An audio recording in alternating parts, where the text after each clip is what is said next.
मधुबन के बाबा,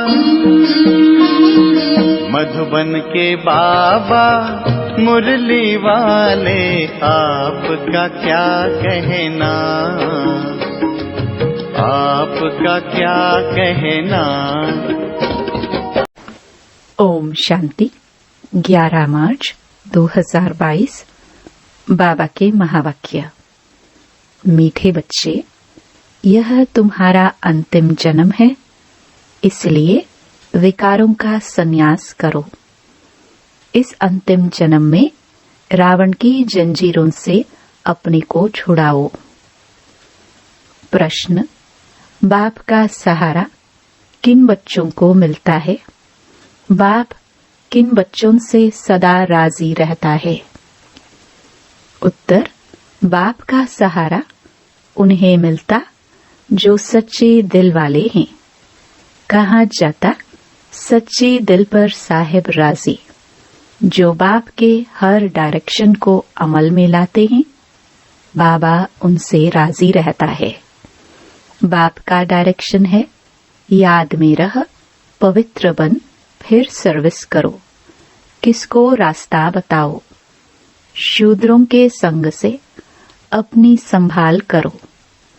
कर्मेंद्रियों से कभी बुरा काम नहीं करना। जो इन सब बातों की धारणा करते, बाप उनसे राजी रहता। गीत, मुझको सहारा देने वाले। ओम शांति। बच्चे यहाँ ज्ञान सुन रहे हैं। किसका ज्ञान? क्या शास्त्रों का? नहीं। बच्चे जानते हैं कि शास्त्रों का ज्ञान तो सभी मनुष्य मात्र लेते हैं। हमको यहाँ परमपिता परमात्मा ज्ञान देते हैं। कोई भी शास्त्र आदि पढ़ने अथवा अध्ययन करने वाले सन्यासी ऐसे नहीं कहेंगे। वो कोई ज्ञान नहीं सुनाते हैं। कोई भी सत्संग में जाओ तो मनुष्य बैठा होगा। उनको शास्त्री जी, पंडित जी व महात्मा जी कहेंगे। नाम का तैलुक रखते ही हैं मनुष्य के साथ। यहाँ बच्चे जानते हैं, हमको कोई मनुष्य ज्ञान नहीं देते, परंतु मनुष्य द्वारा निराकार परमपिता परमात्मा ज्ञान देते हैं। यह बातें कोई भी सत्संग में नहीं सुनाई जाती हैं। भाषण करने वालों की बुद्धि में भी यह बातें नहीं हो सकती। हमको भी जो ज्ञान दे रहा है, वह कोई मनुष्य व देवता नहीं है।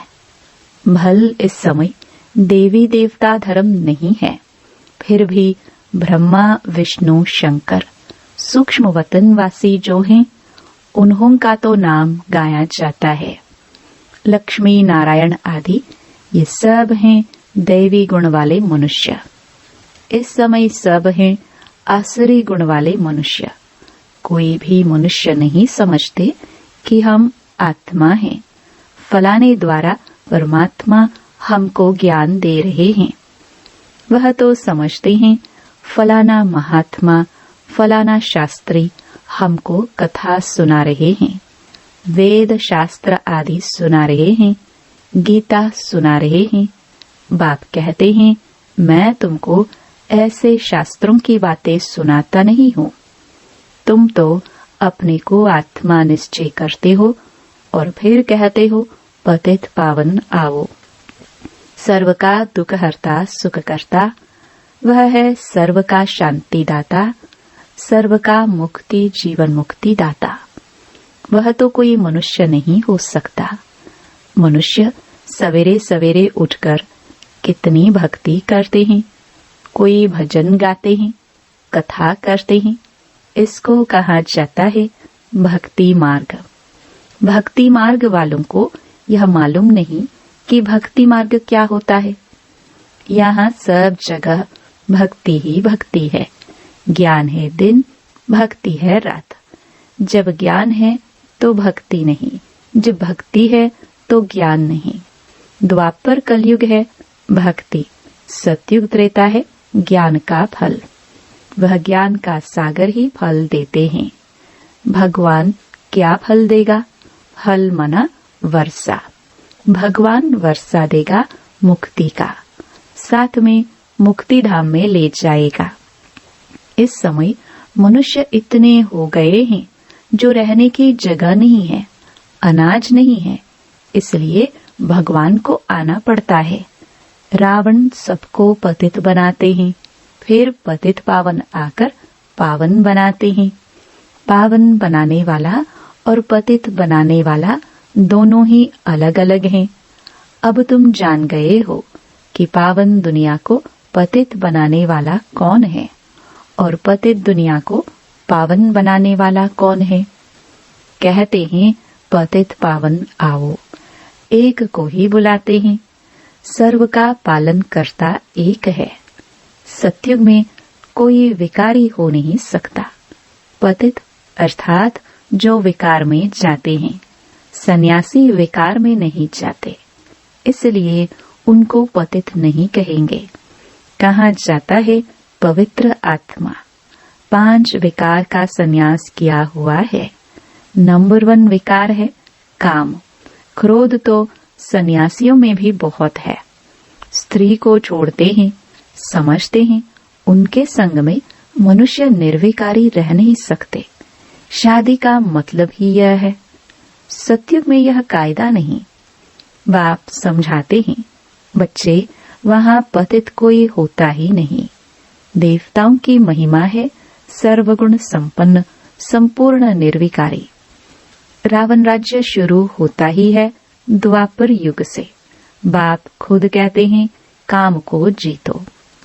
तुम मुझे याद करो और पवित्र दुनिया को याद करो तो तुम पतित नहीं बनेंगे।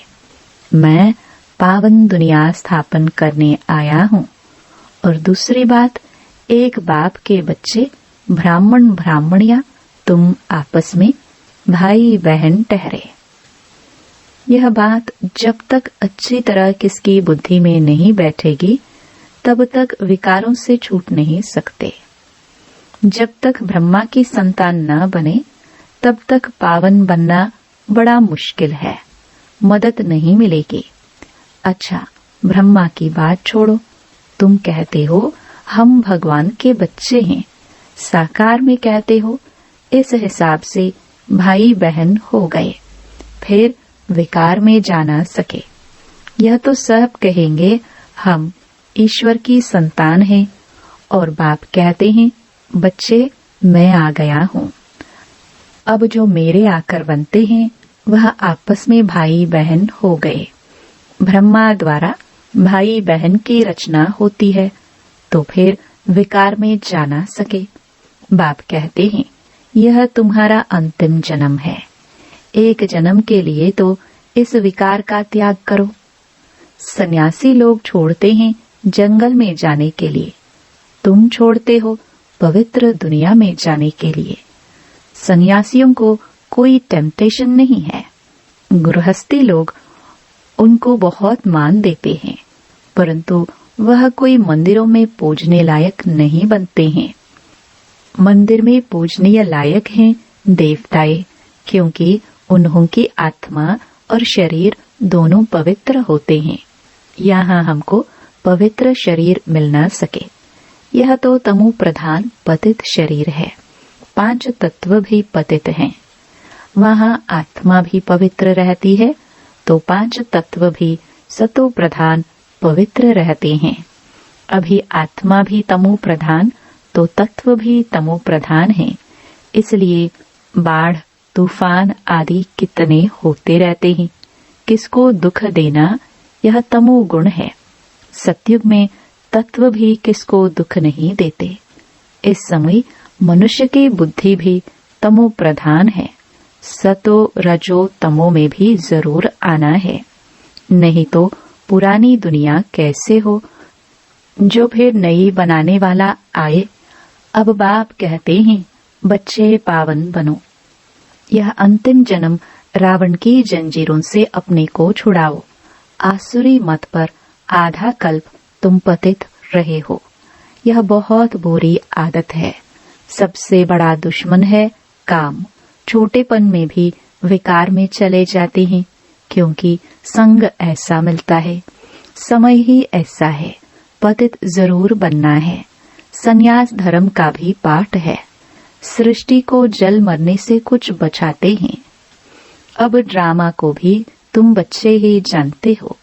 भल कहते हैं क्रिश्चियन धर्म को इतने वर्ष हुए, परंतु यह नहीं जानते कि क्रिश्चियन धर्म फिर खत्म कब होगा। कहते हैं कलयुग को अभी 40,000 वर्ष चलना है, तो क्रिश्चियन आदि सब धर्म 40,000 वर्ष तक वृद्धि को पाते रहेंगे। अब 5,000 वर्ष में ही जगह पूरी नहीं रही, तो 40,000 वर्ष में पता नहीं क्या हो जाए। शास्त्रों में तो बहुत गपोड़े लगा दिए हैं, इसलिए कोई विरला ही इन बातों को समझ कदम कदम श्रीमत पर चलते हैं। श्रीमत पर चलना कितना डिफिकल्ट है। लक्ष्मी नारायण जिन्हों को सारी दुनिया पूजती है, वह अब तुम बन रहे हो, यह तुम ही जानते हो, सो भी नंबरवार। अब बाप कहते हैं मुझे याद करो और घर को याद करो। घर तो जल्दी याद आता है ना। मनुष्य 8-10 वर्ष की मुसाफिरी कर घर लौटते हैं तो खुशी होती है कि अब हम अपने बर्थ प्लेस में जा रहे हैं। अब वह मुसाफिरी होती है थोड़े समय की, इसलिए घर को भूलते नहीं हैं। यहाँ तो 5,000 वर्ष हो गए हैं, इसलिए घर को तो बिल्कुल ही भूल गए हैं। अब बाप ने आकर बतलाया है कि बच्चे, यह पुरानी दुनिया है, इनको तो आग लगनी है, कोई भी बचेगा नहीं, सबको मरना है। इसलिए इस सड़ी हुई दुनिया और सड़े हुए शरीर से प्यार मत रखो। शरीर बदलते बदलते 5,000 वर्ष हुए हैं, 84 बार शरीर चेंज करते आए हैं। अब बाप कहते हैं तुम्हारे 84 जन्म पूरे हुए तब तो मैं आया हूँ। तुम्हारा पाठ पूरा हुआ तो सबका पूरा हुआ। इस नॉलेज को धारण करना है। सारी नॉलेज बुद्धि में है। बाप द्वारा नॉलेजफुल बनने से फिर सारे विश्व के मालिक बन जाते हो और विश्व भी नई बन जाती है। भक्ति मार्ग में जो भी कर्मकांड की वस्तुएं हैं, सबको खत्म करना है। फिर कोई एक भी हे प्रभु कहने वाला नहीं रहेगा। हाय राम, हे प्रभु, यह अक्षर दुख में ही निकलते हैं, सतयुग में नहीं निकलेंगे, क्योंकि वहां दुख की बात नहीं। तो ऐसे बाप जिसको याद किया जाता है, उनकी मत पर क्यों नहीं चलना चाहिए। ईश्वरीय मत से सदा सुखी बन जाएंगे। यह समझते भी श्रीमत पर न चले तो उनको महामूर्ख कहा जाता है। ईश्वरीय मत और आसुरी मत दोनों में रात दिन का फर्क हो जाता है। अब जज करना है कि हम किस तरफ जाए। माया की तरफ तो दुख ही दुख है, ईश्वर की तरफ 21 जन्म का सुख है। अब किसकी मत पर चले। बाप कहते हैं श्रीमत पर चलने चाहो तो चलो। पहली बात है कि काम पर जीत पहनो। उनसे भी पहली बात है कि मुझे याद करो। यह पुराना शरीर तो छोड़ना ही है, अब वापस जाना है। इस समय हमको ख्याल है कि हम 84 जन्मों की पुरानी खाल छोड़ता हूँ। वहां सतयुग में समझते हैं यह बूढ़ा शरीर छोड़ फिर बचपन में आएंगे। इस पुरानी दुनिया का महाविनाश होना है। यह बातें कोई शास्त्रों में नहीं है। यह बाप बैठ सम्मुख समझाते हैं। ये सब बातें ध्यान में रहे तो अहो सौभाग्य, कितना सहज है। फिर भी पता नहीं स्वीट होम, स्वीट राजधानी को क्यों भूल जाते हैं, याद क्यों नहीं करते। संग दोष में आकर गंदे बनते हैं। बाबा कहते हैं बच्चे, गंदे विकल्प बहुत आएंगे, परंतु कर्मेंद्रियों से कोई पाप नहीं करना। ऐसे नहीं विकर्म करके फिर लिखो बाबा यह विकर्म हो गया, क्षमा करो। विकर्म कर दिया तो उसका फिर 100 गुना दंड पड़ जाएगा। एक तो न बतलाने से दंड पड़ जाए। इस समय पता पड़ता है कि अजामिल कौन बनता है। जो ईश्वर की गोद लेकर फिर विकार में जाते तो सिद्ध होता है कि यह बड़ा अजामिल पापात्मा है, जो विकार बिगर रह नहीं सकते। बायोस्कोप, सिनेमा सबको गंदा बनाने वाला है। तुम्हें कोई भी विकार से दूर भागना चाहिए।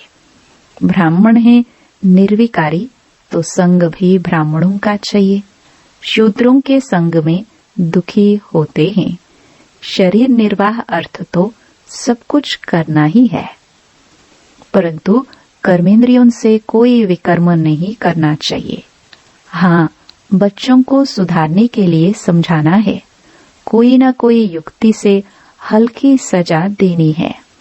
रचना रची है तो रिस्पॉन्सिबिलिटी भी है। उन्हों को भी सच्ची कमाई करानी है।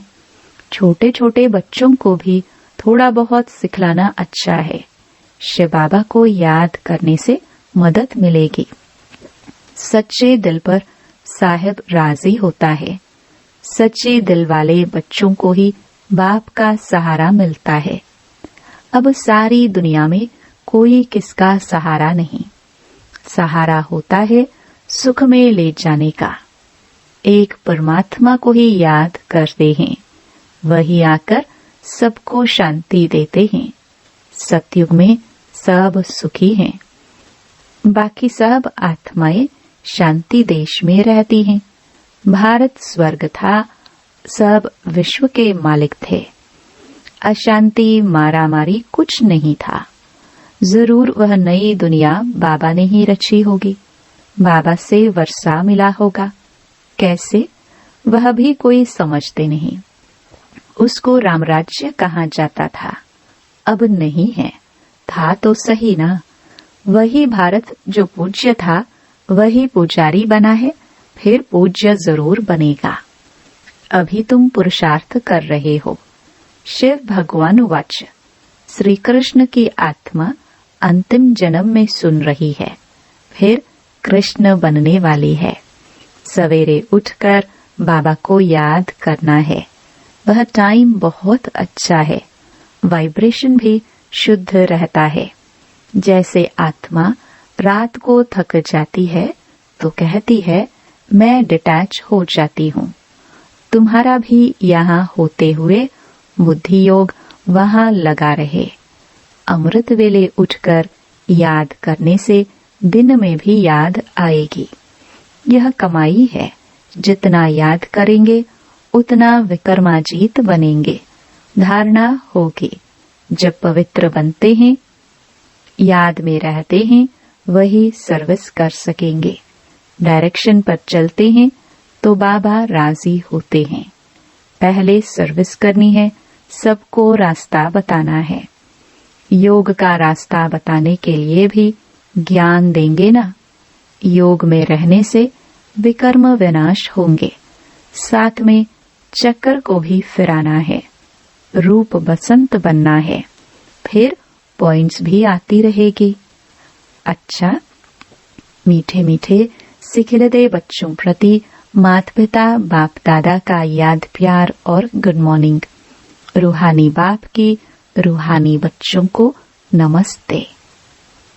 धारणा के लिए मुख्य सार।